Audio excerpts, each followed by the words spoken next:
A death row inmate's last request revealed a deadly secret. To bury it, a powerful warden confiscated the evidence and silenced the cop who heard it. He thought the secret would die with the prisoner. He was wrong. Welcome to the channel. We're about to unravel a story that will make you question everything you think you know about justice. Before we dive in, let us know where you're watching from and what time it is for you down in the comments. And if you believe that truth should always come to light, hit that like button and subscribe because this story is a wild ride from start to finish. West Texas is a land of long shadows and even longer memories. In a place like Abilene, baked under a relentless sun, the past doesn't just haunt you, it clings to you like the dust on your boots. It's a city of second chances for some, and a place of final reckonings for others. For Officer Maria Sanchez, it was both. Maria Sanchez wasn't the kind of cop who saw the world in black and white. After 15 years with the Abilene PD, she'd seen too much gray. She was tough, meticulous, and had a reputation for being relentlessly fair, a trait that earned her respect from the good guys and a grudging acknowledgement from the bad. She believed in the law, but more than that, she believed in people. She understood that behind every bad choice was a story, and behind every monster was, usually, just a person who had lost their way. But there was one monster she could never forget. One story that had defined her career and in many ways had defined her. It was a memory that lived just beneath the surface, waiting for a trigger, a ghost from a night 8 years ago. The call had come in as a robbery gone wrong at a beloved local diner. By the time the first responders arrived, the owner, a father of two, was dead, and the suspect had vanished. The manhunt was short, fueled by a city's collective grief and rage. It ended in a dark, derelict rail yard on the outskirts of Abilene, a graveyard of iron and steel where a younger Officer Sanchez moved cautiously between abandoned train cars in a cold drizzle. She was the one who found him. Marcus Rook Holloway, just 19 years old, was cornered against a massive, rusting locomotive wheel. He was rail-thin, drenched, his eyes wide with a cocktail of fear and narcotics. In his trembling hand was a pistol, pointed loosely in her direction. He was a kid, a stupid, terrified kid who had just thrown his life away for a few $100s from a cash register. He was armed, desperate, and had already killed one man that night. Standard procedure was to take him down hard and fast. But Sanchez saw something else. Beneath the killer, she saw the scared teenager, drowning in the consequences of a single catastrophic mistake. Instead of shouting commands, she spoke to him calmly, introducing herself, telling him she wasn't going to hurt him. She acknowledged his fear, telling him that pulling the trigger again wouldn't fix anything, that it would only make it worse. She didn't see a target. She saw a tragedy. And in that moment, she chose to de-escalate, to offer a thread of humanity to a boy who had just committed an inhuman act. She urged him to put the gun down, to end it the right way. After a long, tense moment filled only with the sound of rain and ragged breathing, a sob escaped his lips. The gun slipped from his fingers, clattering onto the gravel.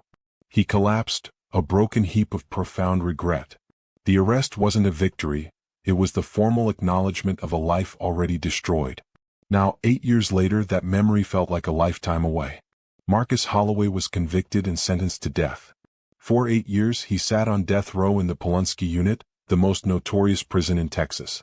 In that time, the scared, drug-fueled kid from the rail yard vanished. He got clean. He earned his GED. He mentored with the prison chaplain and became haunted by a quiet, profound remorse for the life he had taken. He and Officer Sanchez never spoke again. Until today. With all his appeals exhausted, Marcus Holloway's execution was scheduled for the next day. 24 hours left to live. And as is tradition, the prison administration received his final request. An official communication, flagged with a red, urgent stamp from the Texas Department of Criminal Justice, landed in Officer Sanchez's inbox at the precinct. Her breath caught in her throat as she read the name. Inmate Marcus B. Holloway #999-541. It wasn't for an extravagant last meal. It wasn't a plea to see a long-lost family member. He had none. His request was simple, bizarre, and aimed with surgical precision at the one person who remembered the scared kid in the rain. His final meal was to be one serving of blueberry pancakes from the Bluebonnet Diner in Abilene, the very diner he had destroyed. And there was a special condition. The meal was to be delivered in person by the arresting officer, Maria Sanchez. A storm of conflicting emotions played out on her face. shock, confusion, and a deep, unsettling sense of dread. The piece of paper in her hand didn't feel like a request. It felt like a grenade from the past, its pin pulled, landing squarely on her desk. The weight of that single sheet of paper seemed to press all the air from the room. Sanchez knew she couldn't sit on it. Procedure and a need for guidance demanded she escalate it. She walked the short distance to the office of her superior, Captain Miller, a man whose career was built on minimizing ripples in the political waters of law enforcement. Her partner, Officer Davis, was already there, leaning against a filing cabinet, nursing a cup of coffee. Davis was a good cop, but years on the job had sanded away his optimism, leaving behind a core of pure, unadulterated cynicism. Sanchez laid the paper on the captain's desk. Miller read it, his expression unreadable. He then passed it to Davis, who scanned it with a look of growing amusement that quickly soured into disdain. He let out a short, sharp laugh, devoid of any real humor. "You've got to be kidding me," he scoffed, tossing the paper back onto the desk. "A pancake delivery service for death row? It's a game, Maria. That's all it is. A final manipulative act from a con who wants to mess with your head one last time before they check him out. He wants to see if he can still make the arresting officer jump. Don't be a pawn." Captain Miller steepled his fingers, his gaze fixed on Sanchez. His tone was quieter, more measured, but carried the same message. "Davis is crude, but he's not wrong about the optics, Sanchez. Fulfilling this, it serves no official purpose. It opens you up to criticism, it opens the department up to a media circus, and frankly, it puts you in a psychologically compromising position. This isn't your burden to carry. He's the state's problem now, not yours.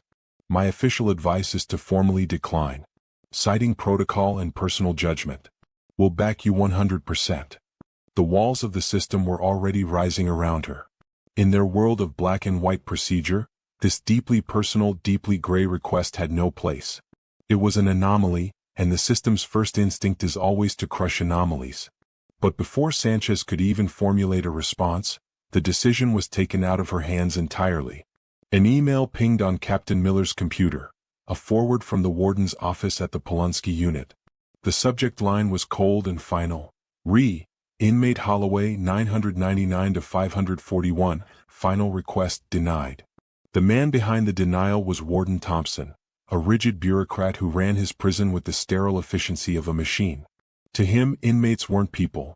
They were inventory to be managed, controlled, and when the time came, disposed of.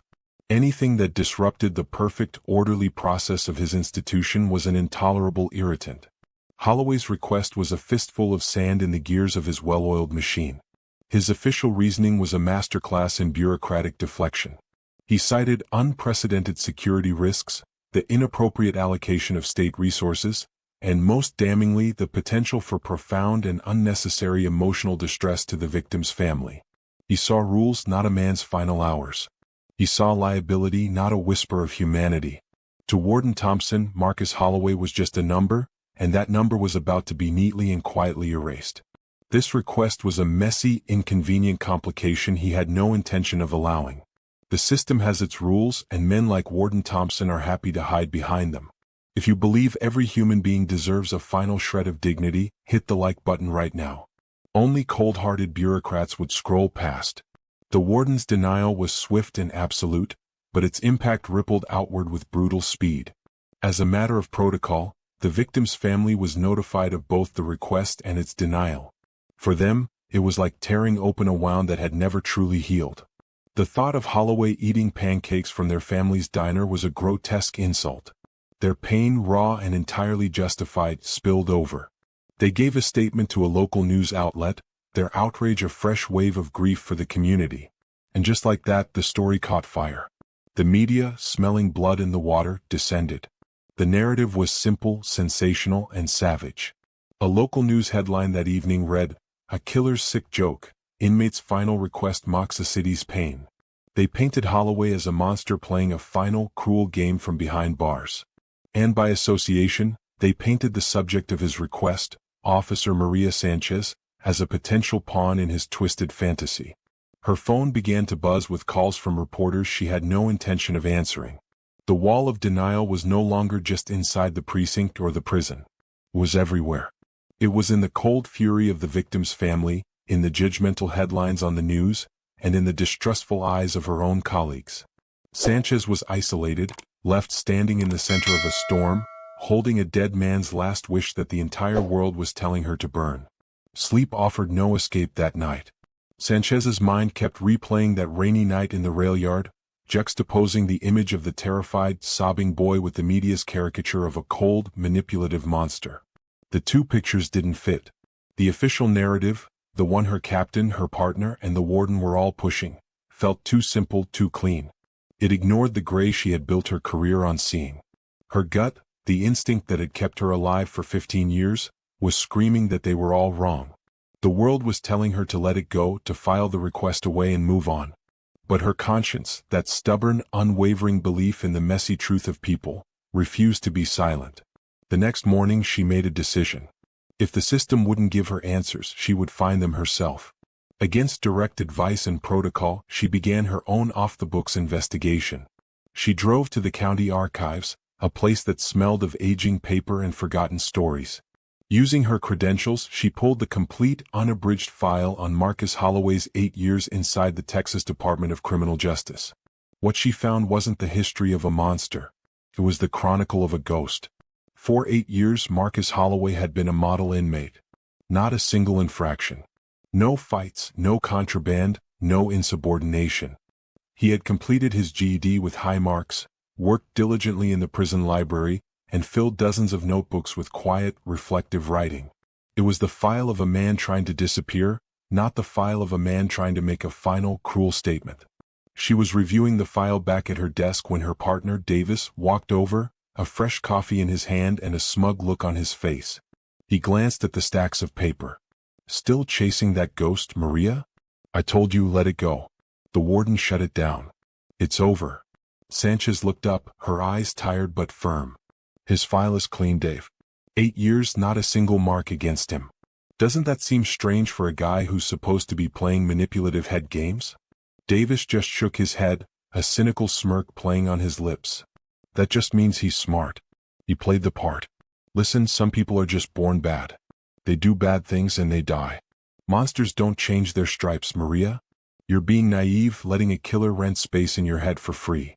Davis believes people are stuck being the worst version of themselves. If you believe people can grow and find redemption, hit subscribe. Those who think no one can ever change won't bother." His words, meant to dissuade her, had the opposite effect. They solidified her resolve. The cynicism that fueled Davis and Warden Thompson was a wall she had to break through. Buried deep in Holloway's file, she found a name listed as a recurring visitor and spiritual advisor: Chaplain Michael Evans. Sanchez found a quiet corner of the precinct and made the call. The voice that answered was old, calm, and carried a weight of weary wisdom. She introduced herself, and for a moment, there was only silence on the other end of the line. When the chaplain finally spoke, his voice was filled with a quiet passion that cut through the sterile bureaucracy she'd been fighting. "Officer Sanchez," he began, his voice raspy but clear. "I've been hoping you might call. I read about their denial of his request. It's a failure of compassion, a profound one." He went on to speak about the Marcus he knew, not the number in the system. He described a young man utterly broken by the weight of his crime, who spent years in near total silence, suffocating under a blanket of shame. He talked about how Marcus would read every book he could on atonement and restorative justice, not looking for a loophole to save his life, but for a way to make sense of the one he had taken. "This request," the chaplain explained, his voice lowering with conviction, "is not a manipulation. It is the most sincere act of penance he could conceive. That diner, those pancakes, it's not about the food. It's a symbol. It's his way of forcing himself to face the life and the place he destroyed, to acknowledge it fully in his final hours. He believes it's the only thing he can do to honor his victim. He's not asking for forgiveness, officer. He's asking for a witness to his remorse." The chaplain's words were the key. They unlocked everything for Sanchez, confirming what her gut had been telling her all along. This wasn't a game. It was a final, desperate prayer from a man who had nothing left. Armed with this new testimony, Sanchez knew she couldn't go back to her captain. She couldn't appeal to Warden Thompson. They were parts of the wall. She had to go over it. She dug out a number from her personal contacts, one she hadn't used in years. It was for a deputy director on a state-level justice oversight committee, a man she'd helped on a cold case a decade ago, a man who owed her a favor. Making the call was a massive risk. Going over her captain's head and directly challenging a prison warden's authority was a fireable offense. But the choice was clear. She made the call. She didn't plead or get emotional. She laid out the facts with the cool, methodical precision of a veteran cop. Holloway's spotless 8-year record, the chaplain's powerful testimony, and her own professional assessment as the arresting officer who saw the terrified boy, not the monster. She argued that denying this request was not about security or procedure. It was about pride and inflexibility. It was an act of unnecessary cruelty that violated the spirit, if not the letter, of the very justice system they were sworn to uphold. She wasn't asking them to pardon a killer. She was asking them to allow a dying man a single, final act of humanity. After she finished, there was a long pause on the other end of the line. She had fired her last shot. Now all she could do was wait to see if it hit the target or if the recoil would end her career. The silence on the other end of the line stretched for an eternity. Sanchez could hear the faint hum of the precinct around her, a world that suddenly felt fragile, as if her entire career was balancing on the edge of a knife. Finally, the deputy director's voice came back, cleared of all emotion. "I'll look into it, Sanchez. That's all I can promise." It wasn't a yes, but it wasn't a no. For the next few hours, she existed in a state of suspended animation, the clock on the wall ticking down not just to Holloway's death, but potentially to the end of her own career. The answer came not with a phone call, but with an official department-wide email that made her blood run cold. It was from Warden Thompson, forwarded through her own captain's office. The subject, Revised Directive, Inmate Holloway 999 to 541. Her long-shot appeal had worked. The Oversight Committee had intervened, and in the cold, sterile language of bureaucracy, had strongly advised the warden to reconsider his position. He had been overruled. The request was approved. Warden Thompson's fury was a palpable thing, even through the sterile text of an email. The message was a masterwork of passive aggression, dripping with contempt. It was heavy with protocol, outlining a dozen strict rules for her visit. A precise arrival window, a list of prohibited items, a clause stating that she would be escorted at all times and that any deviation would result in immediate termination of the visit. It was his way of reminding her that while she may have won the battle, she was still entering his kingdom, and he would be in absolute control. The final line was a petty, parting shot. "We trust this accommodation will not prove to be a disruptive influence on the necessary and somber proceedings of this institution." With the warden's grudging approval secured, the journey could begin. But Sanchez's first stop wasn't the long highway to the Polunsky unit. It was a short, heavy drive across town to the Bluebonnet Diner. The diner had been rebuilt, a brighter, shinier version of its former self, but the ghost of what happened there was in every polished chrome surface. As Sanchez pushed open the glass door, the cheerful bell above it sounded like a funeral chime. Behind the counter was a woman in her late 40s, her face etched with a permanent, weary sadness. It was Sarah Jensen, the widow of the man Marcus Holloway had killed. She was running the diner now, a living monument to the life that had been stolen from her. She recognized Sanchez instantly, and the faint glimmer of warmth in her eyes vanished, replaced by a cold, hard resentment. The other patrons fell silent, the air thick with unspoken history. Sanchez didn't try to explain or justify. She couldn't. She simply walked to the counter and in a low voice gave her order. "I need an order of blueberry pancakes. To go." Sarah's hands tightened on the coffee pot she was holding. For a moment, it seemed she would refuse, that she would throw the pot right at Sanchez's head. The silence stretched, thick and suffocating. The entire diner was holding its breath. Finally, with a sharp, jerky nod, she turned to the grill. She didn't speak a word. The only sounds were the scrape of the spatula against the hot metal and the sizzle of the batter. Each movement was tight, controlled, radiating a grief so profound it had fossilized into pure anger. When the pancakes were done, she slid them into a styrofoam container and pushed it across the counter. Her eyes, when they met Sanchez's, were devoid of tears. They were filled with something far colder. "I hope he chokes on them," she said, her voice a low, venomous whisper. The words hung in the air, a curse laid upon the meal. Sanchez had no reply. She paid for the food, her hands feeling clumsy and foreign. She took the box, the warmth of it a sickening contrast to the chilling hatred she had just been handed. She turned and walked out, the silence of the diner following her like a shadow. Now the final leg of the journey began. The long, lonely drive from Abilene to Livingston, a pilgrimage across the flat, unforgiving landscape of East Texas.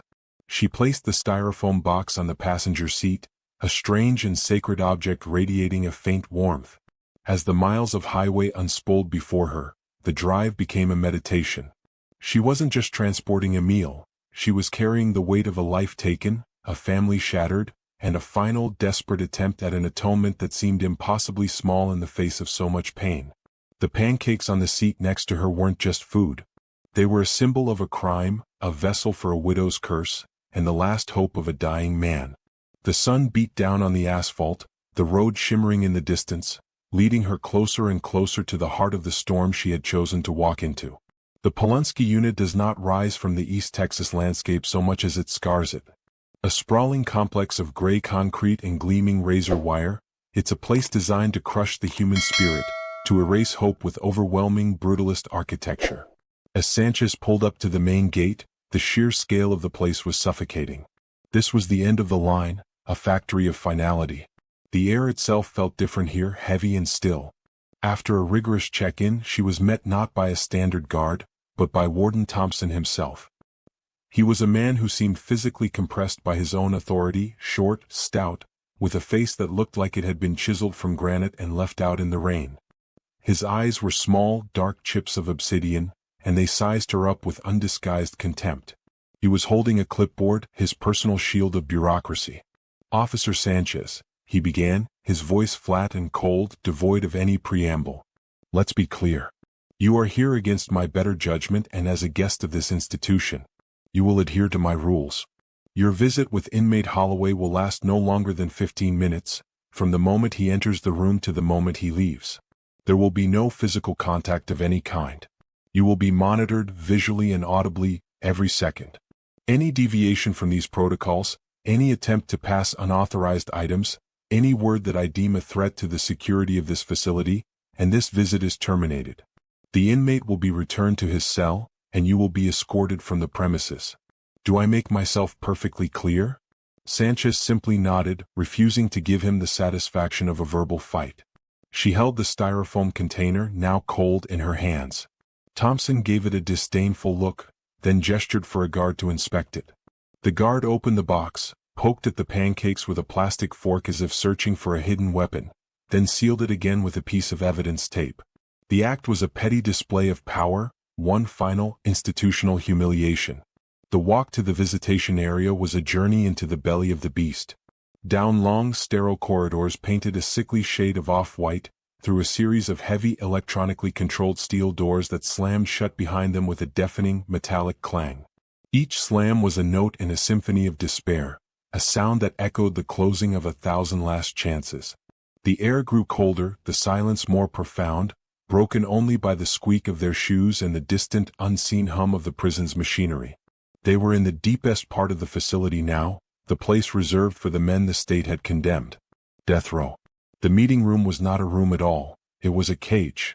A small, concrete box, bare except for a steel table and 2 stools bolted to the floor. A thick pane of plexiglass, scratched and hazed from years of desperate conversations, divided the space in two. This was where families said their last goodbyes, where lawyers made their final appeals, and where men saw the outside world for the last time. It was a place that smelled of antiseptic and regret. Sanchez was directed to one side. The guards locked the door behind her, and she was alone, the box of pancakes on the steel table in front of her. A few moments later, the door on the other side of the glass opened. 2 massive guards escorted a man in a white prison jumpsuit. It was Marcus Holloway. The 8 years had been both kind and cruel. The drugs had been flushed from his system, and the desperate, wild-eyed look of the boy in the rail yard was gone. His face was fuller, his eyes clear and calm. But the prison had taken its toll. His skin was pale from a lack of sunlight, and there was a deep, weary sadness etched around his eyes that went far beyond his years. He was no longer a boy, but he wasn't an old man either. He was something in between, a man suspended in time, whose life story had already been written. He sat on the stool, his movements slow and deliberate. For a moment he just looked at her and a faint, sad smile touched his lips. "You came," he said, his voice raspy from disuse but clear. "I didn't know if they'd let you." "Thank you." Sanchez simply nodded, her own voice caught in her throat. She pushed the box of pancakes through the small slot at the bottom of the plexiglass partition. He accepted it, his hand steady. He ate the pancakes slowly, not like a man enjoying a meal, but like a monk performing a sacred ritual. Each bite was deliberate, thoughtful. The silence in the room was absolute, a shared, somber respect between two people who were bound together by a single tragic moment in time. This wasn't about forgiveness. It wasn't about friendship. It was about closing a circle. When he finished, he carefully placed the empty container on the table and folded his hands. "Chaplain Evans told me you called him," he said. "He said you listened. Not many people do that anymore." He then reached into the pocket of his jumpsuit and pulled out a small, worn envelope. It was thin, the paper softened from years of handling. "This is why I needed you to come," he said, pushing it through the slot. "It's not much. Every cent I earned from my prison jobs for 8 years. $112.42. It's all I have in the world." He took a deep breath. "It's for the Jensens. For their kids. For college or whatever they need. I know it's an insult. I know it changes nothing. But it's the only thing I can give back. There's a letter in there too. For them." He looked at her, his eyes pleading. "It's an act of atonement, officer. The only one I have left." This was it. The moment the chaplain had described. An act of pure, selfless penance. Sanchez reached for the envelope, her fingers brushing his for a fraction of a second. The guards behind Marcus tensed, stepping forward. The 15 minutes were up. "Time's up, Holloway." "Let's go," one of them said, his voice a harsh growl. Marcus stood slowly. The meeting was over. The circle was closed. But just as the guards put their hands on his arms to lead him away, his eyes locked on Sanchez and a new, desperate urgency filled them. "That's not all, officer," he said, his voice dropping to a low, urgent whisper that cut through the sterile air. "The letter, it's not just an apology. It explains what really happened that night. I didn't act alone. There was someone else with me. The one who planned it all. The one who pushed me to go in. The one who got away. A hidden accomplice who let Marcus take the fall? A mastermind who walked free?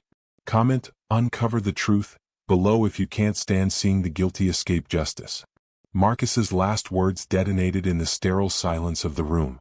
The cop in Sanchez took over instantly, her mind racing, her body surging with adrenaline. The entire case, a closed book for 8 years, was suddenly ripped wide open. She lunged forward, her hands pressing against the cold plexiglass, her eyes locked on Marcus as the guards began to haul him away. "Who, Marcus? Give me a name. Who was with you?" He struggled against the guard's grip, his face contorted with the effort to speak, to give her the final piece of the puzzle. "His name is," he gasped, but a guard clamped a hand over his mouth, cutting off the name before it could be born. He was dragged backward, his eyes wide with panic, still fixed on Sanchez, a silent scream on his lips. And then he was gone, the heavy steel door slamming shut with an echoing boom of finality. The room was suddenly, terrifyingly silent. Sanchez stood frozen, her heart hammering against her ribs. She was staring at the closed door, at the worn envelope on the table, at the ghost of a name that now hung in the air. The truth had been dangled in front of her, only to be violently snatched away. Before she could even process what had happened, a new figure stepped into the cage on the other side of the glass. It was Warden Thompson. He had clearly been watching, listening to every word from his monitoring station.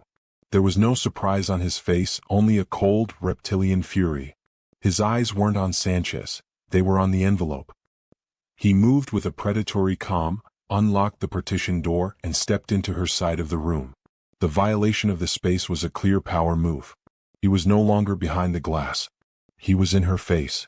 "The visit is over," he stated, his voice a low growl of controlled rage. He reached down and, with 2 fingers, picked up the envelope as if it were a piece of trash.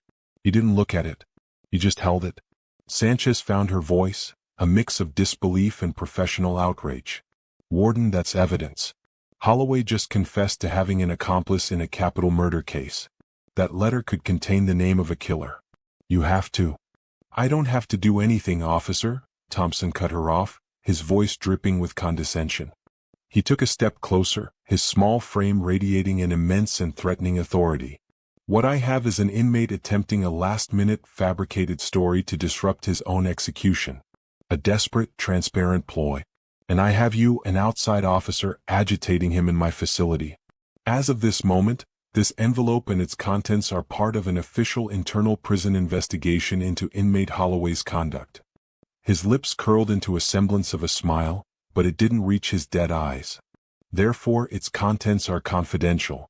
You are to speak of this conversation to absolutely no one. Not your captain, not the media, not a soul.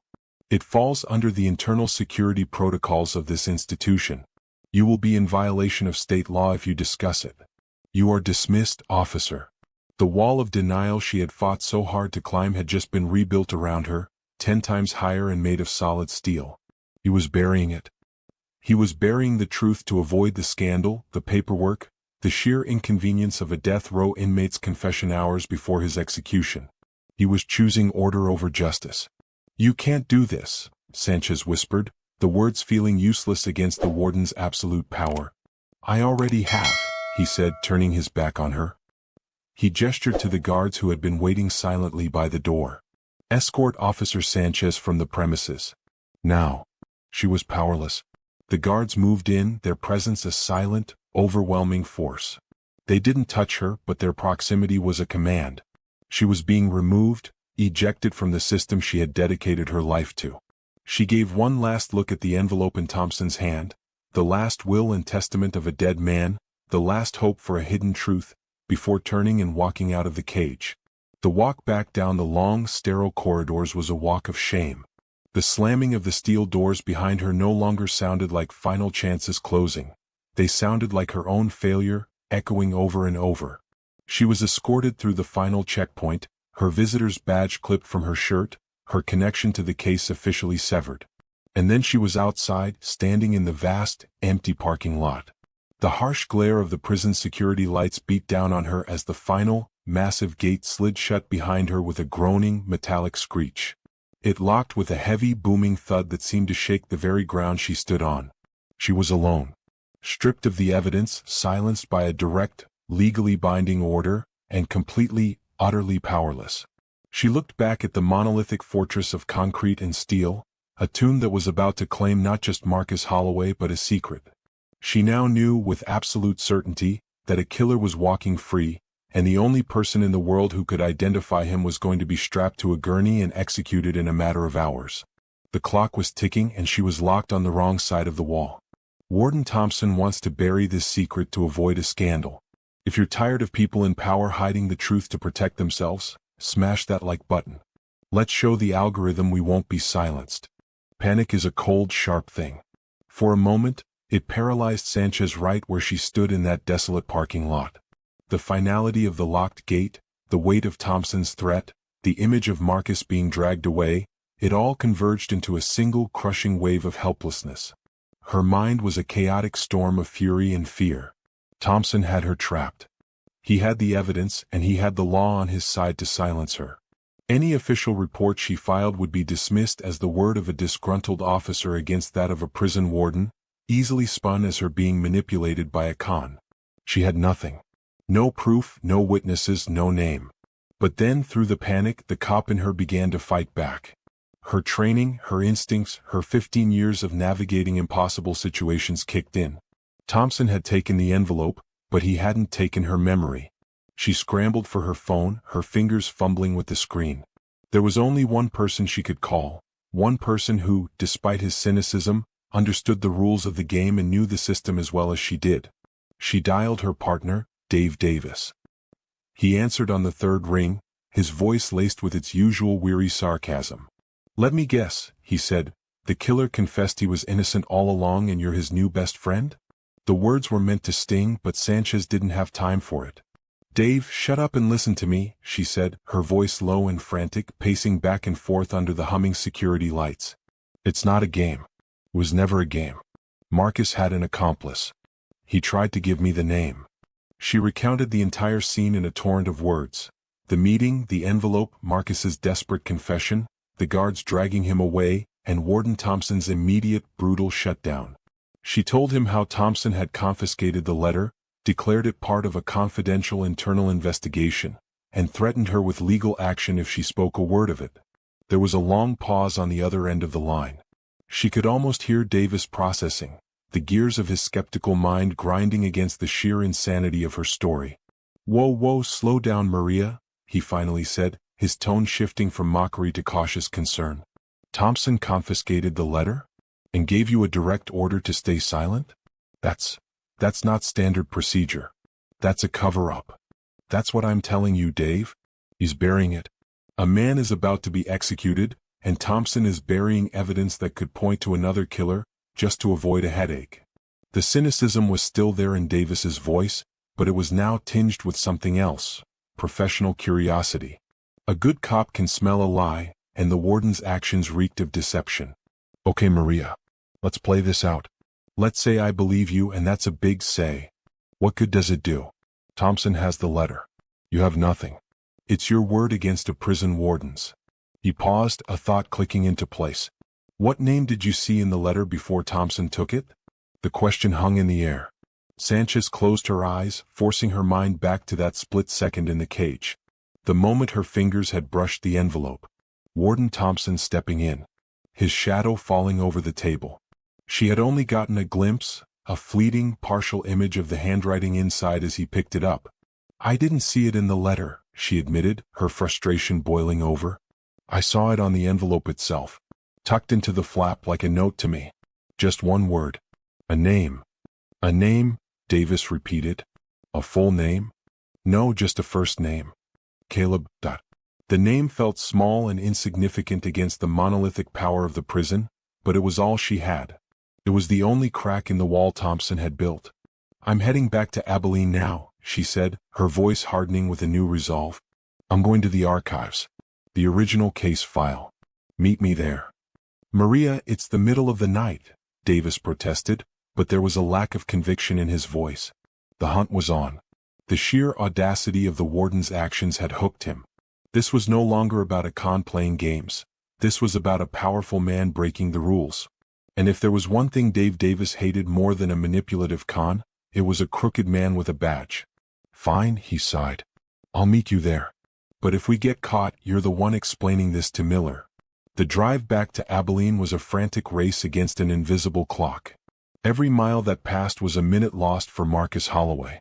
Every pair of headlights in her rearview mirror felt like one of Thompson's spies. By the time she slid her car into the deserted parking lot of the county records building, Davis was already there, leaning against his patrol car, a thermos of coffee in his hand. He looked tired, annoyed, but he was there. They let themselves into the cavernous, silent building, the only sound the echo of their footsteps on the linoleum floor. The 8-year-old case file for the murder of John Jensen was a mountain of paper. Multiple boxes filled with witness statements, forensic reports, evidence logs, and hundreds of pages of dead-end leads. It was a fossil of an investigation, a story everyone thought they knew the ending to. "Caleb," Davis said, rubbing his eyes as he pulled out the first dusty binder. "Not exactly a common name, but not a unicorn either. We're looking for a needle in a haystack, and we don't even know what the needle looks like." 4 hours they worked in a focused, desperate silence, fueled by stale coffee and the ticking clock. They tore through the pages, their search a frantic dance between past and present. They cross-referenced every Caleb they could find in the city database against the original witness lists. They looked for known associates of Holloway, for anyone who might have been with him in the weeks leading up to the robbery.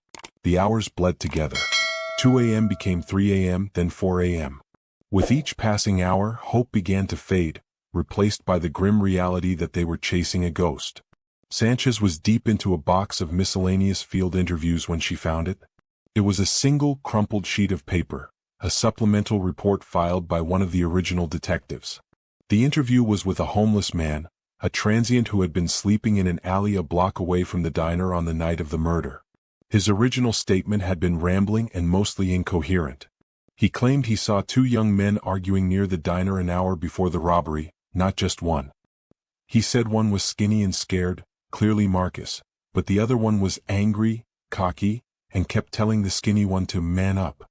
The detective had dismissed the transient as an unreliable witness, his memory likely clouded by alcohol.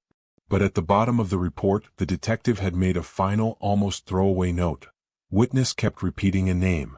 Thinks he heard the angry one call the skinny one Rook, and the skinny one call him Caleb. Sanchez's heart stopped. Dave, she whispered, her voice barely audible in the silent archive. I've got it. Davis was by her side in an instant. He read the report, his eyes widening. Was there? The needle. It was thin, corroded, and had been ignored for 8 years, but it was there. The original detectives wrote this off. Davis breathed, a new, cold anger in his voice. They had a second suspect, and they buried it because the witness was homeless. Now we have a name, Sanchez said, already moving to her laptop. Let's see who he is. Davis read the full name from the report. Caleb Thorne. Sanchez typed the name into the statewide criminal justice database. She hit enter. For a moment, nothing happened. And then the profile appeared, and the air was sucked out of the room. The profile was thin. A couple of sealed juvenile offenses, a speeding ticket 2 years ago. But it wasn't the criminal record that made their blood run cold. It was the photo, a smug, arrogant-looking young man with the kind of confidence that only comes from a lifetime of privilege. And next to the photo, under family relations, was the name that explained everything. The name that explained why a lead was ignored, why a case was closed so quickly, and why Warden Thompson was so willing to bury a dying man's confession. Father, State Senator William Thorne. A man whose family had been a political dynasty in this part of Texas for 50 years. A man with immense power, immense influence, and a very dark secret to protect. Suddenly, it all made a horrifying kind of sense. This wasn't just a murder. It was a conspiracy. And they had just stumbled right into the middle of it. The name on the screen seemed to glow with a malevolent energy, a single point of light that illuminated 8 years of darkness. State Senator William Thorne. It was a name that carried the weight of power, of old money, of favors owed and secrets buried. In that instant, Sanchez and Davis understood. Warden Thompson wasn't just avoiding a headache. He was likely an appointee, a man whose career was tethered to the senator's political machine. This wasn't a cover-up of a prison issue. It was the protection of a dynasty. We're out of our league, Maria, Davis said, his voice a low, grim whisper. We take this to Miller, he'll bury us right alongside the evidence. We go to the DA, who's to say he's not in the senator's pocket too? We are 2 city cops against a king. He was right. The system they had sworn to uphold was the very thing protecting the real villain. Every official channel was a potential dead end, a trap waiting to be sprung. And all the while the clock was ticking. A quick glance at the clock on the wall showed 5:15 a.m. The execution was scheduled for dawn. They had maybe an hour tops. They were holding a lit stick of dynamite, and every door out of the room was locked. No, Sanchez said, a spark of defiance flashing in her exhausted eyes. The system has rules for everyone. Even for kings. She grabbed her phone. If we can't go through the system, we'll go over it. All the way to the top. She wasn't looking for the DA's number. She was looking for something far more obscure, a contact she hadn't thought about in years. The home number of a state appellate court judge, a notoriously cantankerous old jurist named Lawrence Wright. She had testified in his court once, and he had grilled her for 2 hours, but he was known for one thing above all else. He was fiercely independent and despised political maneuvering. He was their only shot. Waking a judge at home before dawn is more than just a breach of protocol. It's an act of professional suicide if you're wrong. Davis looked at her like she was insane. Maria, you call him and this goes wrong, we're not just fired. We're finished. What's the alternative, Dave? She shot back, her finger hovering over the call button. We let an innocent man get executed while a senator's kid walks free? That's not the job we signed up for. She pressed the button. The phone rang 4 times, each one an agonizing eternity. Finally, a gravelly, sleep-ravaged voice answered with a single angry word. What? Sanchez took a breath and laid it all out. She didn't have time for pleasantries. In a calm, measured, but urgent voice, she detailed the last 24 hours. Holloway's confession, Warden Thompson's confiscation of the letter and his illegal gag order, the ignored witness statement from 8 years ago, and the explosive connection to Senator Thorne's son. She was presenting a case, not making a plea. She was a cop laying out the evidence for a judge. There was a long, heavy silence on the other end of the line. She could hear the old man breathing. She could picture him sitting up in bed, the gears of a lifetime of legal precedent turning in his mind. "Officer," Judge Wright finally said, his voice now sharp and wide awake. "You are making an accusation that, if true, constitutes a conspiracy to obstruct justice at the highest levels. And you are doing so with circumstantial evidence in the hour before a state-sanctioned execution. You understand the gravity of what you're asking for?" "Yes, Your Honor," Sanchez replied, her voice steady. "I also understand that the state of Texas may be about to execute a man who is, at the very least, a key witness in an unsolved homicide." Another pause. It was the moment of truth. The judge could hang up, call her captain, and end her career. Or he could light a match that would set the entire Texas justice system on fire. "Fax me everything you have," the judge commanded. "The original report, the database file, and a sworn affidavit of your testimony regarding Warden Thompson. You have 15 minutes. The line went dead. What followed was a frantic scramble. They faxed the documents, their hands shaking with a mixture of terror and adrenaline. As the last page went through, the sun was beginning to cast a pale, gray light over the horizon. Dawn. Execution time. They had failed. But then Sanchez's phone buzzed. It was an official email from the State Attorney General's office. Attached was a judicial order signed by Judge Lawrence Wright, time-stamped just moments before. The subject line made her heart leap into her throat. "Emergency stay of execution, inmate Marcus B. Holloway." They had done it. With minutes to spare, they had stopped the clock. The drive back to the Polunsky unit was surreal. This time they weren't powerless. They were armed with a judicial order that superseded even the warden's authority. They strode into the prison, the signed order held out like a shield, and were met with a scene of barely controlled chaos. The news of the stay had thrown the prison into an uproar. And waiting for them in the administrative wing, his face a mask of pure, murderous rage, was Warden Thompson. "You have no idea what you've done," he hissed, his bureaucratic composure shattered. Sanchez didn't flinch. "I have a court order, Warden," she said, her voice ice-cold. "It demands you release all evidence pertaining to inmate Holloway's last statement, including the confidential letter you seized from me." Thompson stared at her, his little empire crumbling around him. Defeated, he unlocked his desk and handed her the worn envelope. She opened it right there in front of him. Inside was the $112 and a multi-page letter written in a neat, steady hand. It confirmed everything. It was a full confession not just of his own guilt, but of Caleb Thorne's role as the mastermind. Caleb, desperate for money to pay off a gambling debt, had planned the robbery. He was the one with the gun, but at the last minute, he lost his nerve and forced it into Marcus's hands. When the owner, John Jensen, had tried to trigger a silent alarm, Caleb had panicked and shouted at Marcus to stop him. In his drug-addled, terrified state, Marcus had pulled the trigger. It wasn't an excuse, but it was the truth. The fallout was immediate and catastrophic for the Thorne dynasty. Armed with the letter and the judge's backing, state investigators arrested Caleb Thorne at his father's mansion that afternoon. The story exploded, a political and legal scandal of epic proportions. They thought money and power could buy them immunity. If you believe justice should apply to everyone, not just the people who can afford it, hit subscribe. Marcus Holloway's death sentence was vacated pending a new trial.